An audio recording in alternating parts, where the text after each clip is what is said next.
Здравствуйте, в эфире «Настоящее время». С вами из студии в Вашингтоне Юлия Аппел. Главное в программе сегодня. Интервью генерального секретаря НАТО о российской пропаганде и военных учениях. Вчера под украинцами, сегодня под сепаратистами. Жители прифронтовых деревень в Восточной Украине рассказывают о своей жизни. И украинская летчица Надежда Савченко назвала суд по ее делу цирком. Как обычно, начинаем с новостей из Праги. Сергей? Спасибо, Юлия. События дня в настоящем времени из Праги. Я Сергей Дорофеев. Здравствуйте. Украина. Перемирие, убивающее надежду на мир. В результате очередного обстрела боевиками так называемой ДНР поселка Широкино, это пригород Мариуполя, погиб мирный житель, заявляют в Мариупольском УВД. Мы попросили прокомментировать это сообщение замминистра обороны непризнанной республики Басурина. И вот цитата: «Гибель гражданских – это всегда плохо. По поводу пострадавших ничего не знаю». О том, как Мариуполь ожидает наступления боевиков и российских войск, говорили в американском Конгрессе. Подробнее об этом коллеги из Вашингтона. Далее в программе. Ну а прямо сейчас материал о том, как живется людям в прифронтовых деревнях. Заявления политиков их уже не интересуют. Отсчет времени они ведут в часах тишины между обстрелами. Разные судьбы сплелись в одну. Вот хожу и плачу. Октябрьский, Углегорск, Светлодарск, Дебальцево. Разные населенные пункты по обе стороны фронта. Разные судьбы тех, кто пережил самые страшные дни и сейчас пытается начать жизнь заново, сплелись в одну. Здесь же страшное, что творилось. Здесь вон везде воронки. Вы пройдите, посмотрите. Вон возле исполкома воронка. Огромная. Да, за что? Мы ж мирные люди, что тут обстреливать нас? Кого тут обстреливать? Нам жилось, и когда не стреляли лучше. Вот тогда нам хорошо жилось. Мы работали, зарплату получали, и пенсию. А сейчас сказать... Нереально, потому что мы как Ребенок 10 лет, он со мной от меня не отходил, он все время трусился. А мама, как мне страшно. Теперь названия этих населенных пунктов не исчезают из выпусков новостей. А еще год назад о маленьких городках на востоке Украины не знал практически никто. И местных жителей такое положение дел вполне устраивало. Это Дебальцево долбут. Сколько ж его долбать? А теперь вот тоже ждем, неизвестно, что они тут. Стоят же под стенками. То не знали, что такой город есть, а теперь знаменитость. За это Дебальцево раньше никто не знал. Никто. Ну, знали, что железнодорожный узел. Сейчас уже весь мир только Дебальцево. Импровизированный рынок в Светлодарске на ступенях полуразрушенного административного здания. Не получающие пенсии и зарплаты по несколько месяцев люди ищут, где купить продукты подешевле. Как и на любом рынке, здесь можно услышать споры и ругань. Только на этот раз спорят о войне и политике. Я только думаю, и у меня только одни мысли в голове, что это все-таки террористы. Я не верю, что это украинская армия. Да ну, глупости, короче. Какие террористы? Да, перестань. Это мы Перестань, А где они тут? Да. А где они? Они стреляют из Горловки, из Углегорска. Снаряды летят, они до 500 километров снаряд летит. 50-500 километров. Сейчас такие там у них ураганы, эти смерчи. Ну вот видите, народ какой у нас. За шмат вареной колбасы у вас хоть матерь попроси. Споры спорами, но людям по большому счету все равно, кто именно обстрелял их дома. Не поймешь, со всех сторон такой грохот стоял, так бомбили, так горели дома. Так все рушилось, что это страсть Господня. А 18-го кто разбил? Не знаю.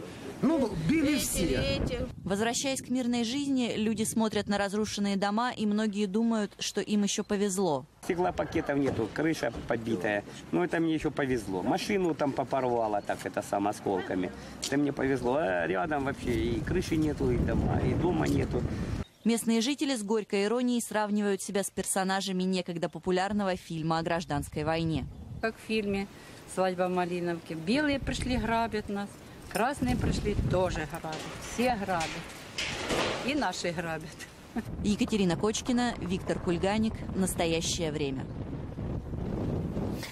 И время передавать слово в Вашингтон. НАТО реагирует на обвинение Владимиром Путиным Запада в подрыве российской власти. Юлия, ждем от вас подробностей. Сергей, спасибо.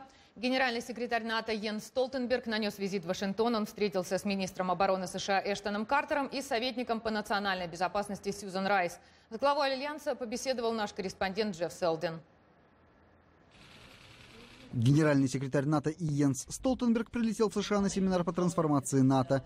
В ходе визита поднимались вопросы трансатлантической безопасности, от действий России в Украине до обстановки в Афганистане. В интервью нашему корреспонденту Столтенберг ответил на обвинение президента России Путина в том, что некие западные агенты пытаются подорвать российскую власть. Это еще один пример того типа пропаганды, который множеством способов осуществляет Россия. Мы ответим на нее, говоря правду. А правда заключается в том, что НАТО отвечает на агрессивные действия, к которым, как мы видим, Россия прибегает в Украине. Мы отвечаем на них пропорционально и в оборонительном духе, в полном соответствии с нашими международными обязательствами. Кроме обвинений в подрыве власти, Москва обвиняет Запад в двойных стандартах, указывая на то, что российские военные маневры вызывают резкую реакцию, а учения, которые проводят сами члены НАТО, осуждения не вызывают. Столтенберг отметил, что НАТО ничего не имеет против учений как таковых. Вопрос в том, как они проводятся. Каждая страна имеет право тренировать свои войска, в том числе и Россия. НАТО беспокоит то, что мы видим модель внезапных маневров. Это вызывает озабоченность и снижает предсказуемость и прозрачность, которую мы выработали за многие годы, особенно касающиеся военных учений. Для нас важно избегать такого рода ситуаций, непонимания, инцидентов, которые выходят из-под контроля. И большое количество внезапных маневров стабильности не способствует. Более пессимистичного мнения придерживается Джон Маккейн. Сенатор-республиканец, председатель комитета по вооруженным силам, ожидает начала наступления сепаратистов на Мариуполь. Маккейн – известный ястреб, и многие в Вашингтоне оценивают его слова с осторожностью. В том, что касается анализа действий Кремля за последние годы, в выступлениях Маккейна все чаще звучит фраза «я же вам говорил». Вот что сенатор заявил вчера на конференции в Центре стратегических и международных исследований. Очень редко в своей жизни мне так хотелось бы ошибиться. Но Линдси Грэм и я предсказали все те действия, которые сейчас предпринимает Путин. Я сейчас вам говорю, что после перерыва он попытается взять Мариуполь для того, чтобы иметь наземный доступ к Крыму, снабжение которого идет по водным и воздушным путям.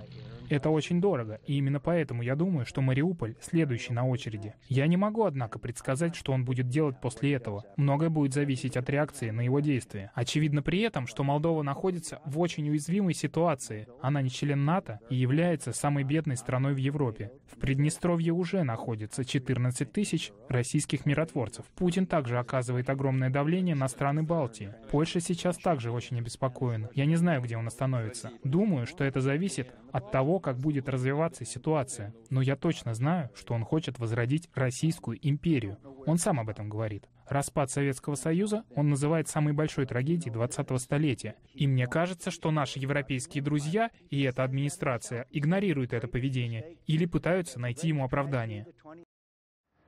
Передаем слово коллегам в Праге. Технической ошибкой признало следствие новое обвинение Надежды Савченко в применении ею запрещенных средств и методов ведения войны. Таким образом, украинскую летчицу по-прежнему обвиняют в пособничестве в убийстве российских журналистов и незаконном пересечении границы. Расплывчатая формулировка об ошибке в судьбе Савченко, впрочем, не меняет сейчас ничего. СИЗО, голодовка, все как и раньше. Более того, с терминологией суда не согласился и адвокат заключенной. Нет такого термина в процессуальной терминологии, в уголовном процессуальном законе техническая ошибка. Либо вы с нарушениями принимаете процессуальный документ, либо нет. Поэтому и вывод отсюда: либо отменять его, либо не отменять. Сама же Надежда Савченко на суде выглядела бодро, а свое отношение к процессу выразила экспрессивно, используя медицинские термины. Следственный комитет допустил большую ошибку тем, что выкрал меня с Украины и привез сюда. Из-за меня у них сейчас добавилось очень много геморроя. А если я умру в России, то они подавятся моими костями. Так что пусть уже быстрее исправляют свою ошибку и принимают какое-то ответственное решение. Сейчас этот цирк уже заканчивается. В охотников за шедеврами превратились прокуроры Владимира. В этом российском городе начался суд по делу аналитика Фонда борьбы с коррупцией Георгия Албурова. В июне прошлого года вместе с активистами Албуров подарил на день рождения Алексею Навальному рисунок владимирского художника Сергея Сотова «Плохой хороший человек». До этого рисунок висел на обычном деревянном заборе во Владимире. С Георгием Албуровым встретилась моя коллега Зинаида Бурская. В поезде по пути во Владимир им было о чем поговорить.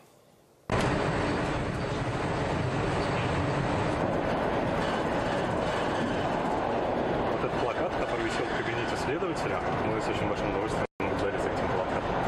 Мне кажется, он абсолютно прекрасен.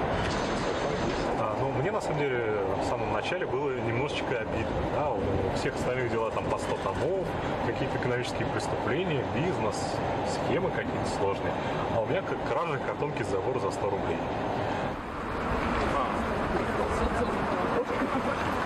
Таким образом, Албуров, действуя в группе лиц по предварительному сговору с Кулаченковым, тайно похитил чужое имущество, рисунок «Плохой хороший человек» стоимостью 5000 рублей, принадлежащий Сотову, чем причинил последнему имущественный ущерб на указанную сумму, которая является для него значительным. Отсутствует возможность идентификации данного рисунка как собственности Сотова, отсутствует возможность идентификации забора как место хранения имущества Сотова, отсутствует, как выразились в прокуратуре, описание функционального назначения забора. Несмотря на то, что раньше художник Сергей Сотов оценивал свой рисунок в 100 рублей, сейчас он согласен со стоимостью, которую указало следствие – 5000 рублей. Почему, миллион за нее просить это? Нет, 5000 я даже не знаю. Сотов рассказал, что работает дворником, что действительно вывешивал свои работы на забор, чтобы узнать, что думают о них горожане. Рисунки не подписывал, из скромности.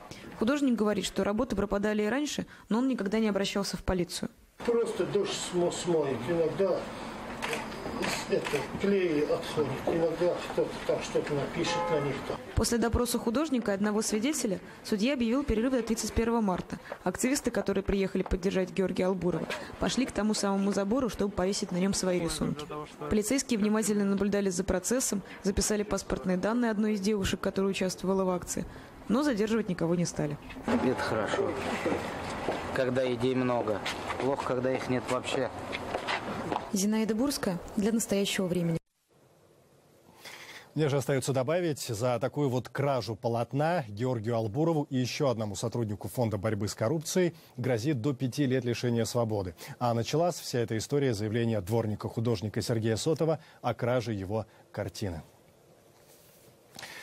Конец гласности. Не то вопросительный, не то утвердительный, но точно такой актуальной фразой мы назвали цикл сюжетов на тему «Свобода слова в современной России».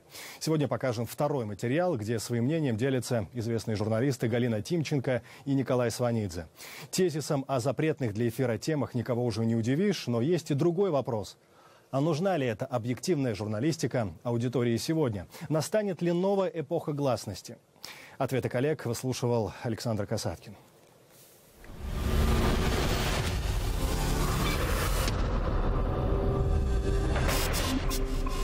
Телевидение остается главным источником информации для подавляющего числа жителей России, и рейтинги информационных программ федеральных каналов продолжают расти. Российская пропаганда началась еще за несколько лет до начала киевского Евромайдана. Александр Орлов во время войны между Россией и Грузией 2008 года работал на информационном канале «Россия-24». Все центральные телеканалы, в том числе и мы, там не показывали российскую технику, не показывали российских солдат. Не говорили, что они там были заранее, какая-то значительная их часть. То есть военную технику и воюющую российскую армию показывать было запрещено. Мы показывали только воюющую грузинскую армию, которая безжалостно уничтожала мирное население в картинке и в кадрах. Мы показывали это страдающее население. Между тем, многие российские журналисты считают, что одна из основных проблем профессии в России – это аудитория, которая больше не хочет слышать не только о том, что в стране есть проблемы, но и в принципе потреблять негативную информацию. Галина Тимченко, на протяжении 10 лет проработавшая главным редактором популярного новостного ресурса «Лента.ру», утверждает, что аудитория больше не хочет сопереживать людям, попавшим в беду. Мы видим, что раньше любое сообщение о каких-то происшествиях с человеческими жертвами, о каких-то неприятностях вызывало повышенный интерес читателей не потому, что мы хотим чернуху, а потому что мы понимаем, что у читателей была более развита эмпатия. А сейчас все такие сообщения наталкиваются на, в общем, глухую стену читательского невнимания. Возгонка постоянная вот этого истерического желания войны, возгонка ненависти и чрезмерная эмоциональность наконец привели к тому, что читатель больше не хочет покидать свою зону комфорта. Он не хочет, чтобы ему рассказывали, что в мире тоже происходит что-то важное, серьезное, что требует его душевного участия. Он хочет развлекаться. Судя по тому, что рассказывают наши коллеги из регионов России, эта ситуация не ограничена столицей. В формировании информационной политики активно участвуют и местные власти. Томская телекомпания ТВ-2 лишилась возможности вещания и вынуждена полностью перейти в интернет. Знаете, последние годы я общалась в основном с региональными своими коллегами.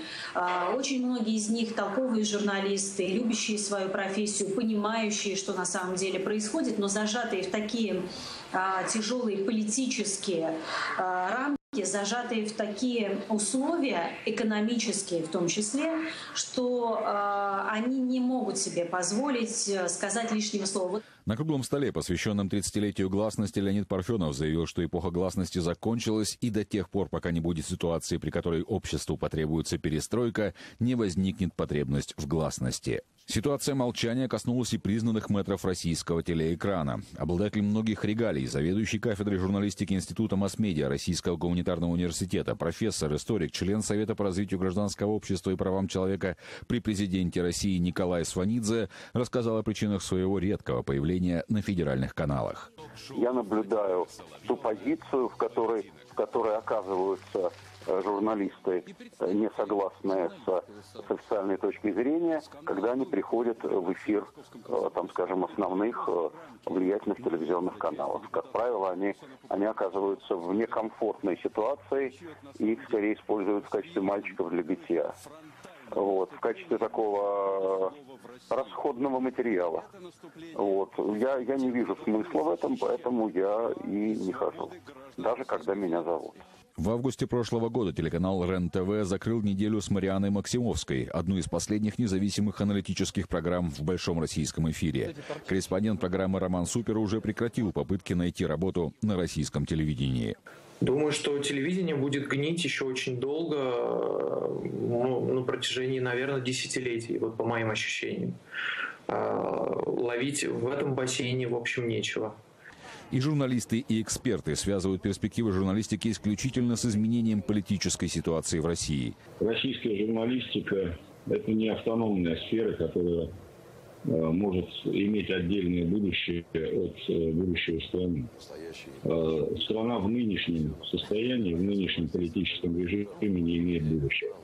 И точно так же российская журналистика не имеет будущего при нынешнем политическом режиме. Если в стране будут завинчиваться гайки, то, соответственно, это будет отражаться прежде всего на свободе слова. Если страна пойдет по пути диаметральному тому направлению, по которому оно идет сейчас, то тогда, соответственно, условия для журналистов будут улучшаться. Но сейчас признаки этого отсутствуют, на мой взгляд. В марте этого года американская неправительственная организация Freedom House обнародовала доклад «Свобода прессы-2014». Россия в нем заняла 176-ю строчку между Эфиопией и Суданом, как страна с почти полным отсутствием свободы слова. Александр Касаткин. Настоящее время.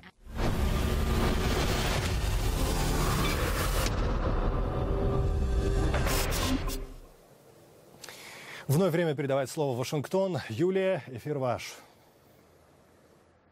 Многие эксперты и люди, просто интересующиеся Россией, считают, что в течение 15 лет пребывания у власти Владимир Путин не всегда проводил столь агрессивную политику в отношении внутренней оппозиции и соседних стран. Однако директор российских исследований в Американском институте предпринимательства Леон Арон убежден, что сценарий, который разворачивается в России в последние годы, был заложен с самого начала президентской карьеры Путина. Репортаж Татьяны Ворожко. Леон Арон считает, что с самого начала своего правления все, чего пытался добиться Путин, вернуть хоть какие-то активы государства, потерянные после падения Советского Союза. В середине страны он начал возвращать государству контроль над обществом. Медиа, суды, независимые организации, избирательный процесс, партии, парламент. Он делал это очень методично и достиг своей цели. Сегодня российская политика полностью в распоряжении государства. Во внешней политике Путин добивался восстановления главенствующей роли России на постсоветском пространстве. Однако в 2012 году произошла идеологическая трансформация, которой его подтолкнули протесты против фальсификации выборов. Он их воспринял очень болезненно, потому что чувствовал и в определенной степени был прав, что они так отвечают на то, что он сделал для городского среднего класса. Он им дал возможность путешествовать, они могли жить за границей, послать туда на обучение детей. У них не было недостатков в продовольственных товарах. Их уровень жизни приблизился к европейскому. И это так они ему отплатили? Тогда же стало ясно, что российская экономика уже не может прогрессировать, а уровень жизни россиян расти. Именно последнее было негласным договором между Путиным и народом. Путин пошел по пути патриотической мобилизации или консервативных ценностей. Вдруг режим озаботился личной жизнью своих граждан, включая их сексуальные наклонности. Вдруг церковь стала хранителем национальной морали. Вдруг Путин начал восхвалять этнических русских. Дальше репрессии, поиск пятой колонны, кругом враги, восстановление советских символов и даже постепенная реабилитация Сталина. Война в Украине – естественная прогрессия патриотической мобилизации. И замороженным конфликтом, говорит Арон, Путин не удовлетворится. Только полная победа, включая расчленение Украины и смену режима в Киеве. Остановить Путина, по его мнению, могут только продолжительные и последовательные санкции Запада и предоставление Украине летального оружия. Эта стратегия, санкции или оборонительное оружие для Украины не смогут кардинально поменять точку зрения Путина. Но они могут со временем заставлять его принимать одно сложное решение за другим. И в определенный момент цена этой политики будет выглядеть слишком высокой даже для него. Путин, например, должен выбирать между финансовым спасением Роснефти, которая стоит с протянутой рукой и просит $23 миллиардов, или Сбербанком, который просит $3,5 миллиарда, и поднятием зарплат для его политической базы. Пенсионеров, врачей, учителей, ВПК – это миллионы работников, чтобы не отставать от инфляции, которая будет составлять не менее 15% в этом году. Хотя россияне поддерживают Путина сегодня, социологические опросы показывают, что они против человеческих потерь и длительной войны. И когда русскому народу придется массово платить за украинскую военную авантюру Кремля жизнями своих детей, влияние русской пропаганды начнет испаряться. Но и в этом случае, говорит исследователь, путь к миру не будет для Украины и Запада ни простым, ни быстрым. Французская прокуратура подтвердила наличие преступного умысла в действиях второго пилота самолета авиакомпании Germanwings. Сообщается, что Андреас Любец намеренно разбил самолет во вторник в горах на юге Франции. Мы связались с Юрием Карашом, экспертом по вопросам космической и авиационной политики, и задали ему вопрос, что являлось причиной подобных случаев в истории гражданской авиации, за исключением терактов. Основной причиной подобных инцидентов, безусловно, являлось какое-то временное или, может, даже постоянное психическое нездоровье летчиков. Как отмечает Национальный совет по безопасности на транспорте США, к сожалению, в настоящее время 24 американских летчика покончили жизнь самоубийством с использованием самолета. Основными причинами являются разного рода эмоциональные расстройства и огорчения. Это вот депрессия, ярость, обида, разочарование в чем-либо, может быть, даже в жизни в целом. Некоторые из тех, которые совершили эти ужасные поступки, столкнулись с какими-либо, с их точки зрения, неразрешимыми финансовыми или юридическими проблемами. Уже несколько авиакомпаний объявили о введении новых правил, которые требуют обязательного постоянного присутствия в кабине 2 членов экипажа. Но есть ли механизмы для предотвращения подобных инцидентов? Что касается методов досмотра или его глубины, ну, простите, как же можно мысли-то человека досмотреть? Ну, не получится, ведь то же самое Андреас Любец совершил акт самоубийства или массового убийства, это будет точнее, не с использованием каких-то подручных средств или чего-то того, что он пронес на борт, а с использованием своих знаний, своих рук и больше ничего. Как это можно предотвратить? Ну, говорят, нужно более жестко соблюдать правила. В кабине самолета никогда не должен находиться один человек. То есть вышел командир, если речь идет о 2-членном экипаже, обязательно должен кто-то зайти. Бортпроводник или бортпроводница. Но опять же, как смогут эти люди, не имеющие непосредственного отношения к пилотированию самолета, помешать летчику что-то сделать с машиной? Другими словами, если какой-либо летчик захочет погубить самолет, то он с 90% вероятностью это сделает. И помешать ему будет очень и очень трудно. Общемировым данным 50% авиационных происшествий – это так называемый человеческий фактор. В России этот показатель доходит до 80%. Таким образом, делаем вывод, что полностью исключая человека из контура управления самолетом, мы, как минимум, в 2 раза повышаем надежность самолетов и вероятность на успешное завершение рейса. В Лозанне проходит очередной раунд переговоров по ядерной программе Ирана. Они достигли критической стадии. К концу марта стороны должны выйти на принципиальное взаимопонимание по всем спорным пунктам. В Вашингтоне отмечают, что успеху переговоров могут помешать разногласия по иранскому вопросу между исполнительной и законодательной властью. Александр Панов продолжит тему. В Лозанне международная шестерка посредников США, Россия, Китай, Великобритания, Франция, Германия и Иран как никогда раньше близки к достижению политического соглашения. За последние месяцы стороны продвинулись вперед, хотя остаются разногласия. Позиция Конгресса с республиканским большинством может осложнить ход переговоров и возможность заключения соглашения. Иран требует снятия с него всех санкций, а американские законодатели готовы ввести новые. Законопроект сенаторов Кёрка и Менендеса предполагает введение новых санкций, если соглашение не будет достигнуто до 30 июня. А законопроект сенатора Коркера, главы Международного комитета, делает сделку с Ираном недействительной без согласия Конгресса. Законопроект Коркера будет голосоваться в комитете уже на будущей неделе, хотя Обама просил Конгресс подождать завершения переговоров с Ираном. Если переговоры сорвутся, а Конгресс примет новые санкции, нас не поддержат партнеры, единство группы 5+1 будет нарушено. Я не представляю себе, как за сотрудничество с Ираном мы будем наказывать японские или индийские банки. Мы что, закроем для них наш рынок? Чем суровее наши санкции, тем тяжелее потом прийти к компромиссу. Беспрецедентный шаг. 47 сенаторов-республиканцев направили открытое письмо Аятолле Хаменеи, предупреждая главу Ирана о том, что соглашение может быть расторгнуто после истечения срока президента Обамы. Сенаторы либо хотели помочь иранцам, либо навредить президенту. Так прокомментировала историю с письмом возможный кандидат от Демократической партии на следующих выборах Хиллари Клинтон. В Иране не рассматривают Конгресс и президента как связку плохой и хороший полицейский. Там думают, что американские власти просто не держат слова. Как заявил представитель еврейских организаций США, 84% американских евреев приветствуют соглашение с Ираном. Ядерная сделка с Тегераном – это тот вопрос, где Россия выступает вместе с западными партнерами. Международная группа занимает единую позицию, и Россия вносит свой вклад. Одновременно Россия сотрудничает с Ираном в строительстве легководных реакторов. И сколько продлится это сотрудничество, пока не ясно. До сих пор разногласия между Россией и Западом по Украине и другим вопросам никак не отразились на переговорах с Ираном. Вашингтонские эксперты оценивают перспективы сделки с Ираном с умеренным оптимизмом. Провал сделки означает и обострение ситуации в регионе, и новую ядерную гонку, теперь уже в арабском мире. Александр Панов, Дмитрий Шахов. Настоящее время. Вашингтон. Завтра состоится 8-й по счету «Час Земли». Это самая массовая экологическая акция в защиту нашего общего дома.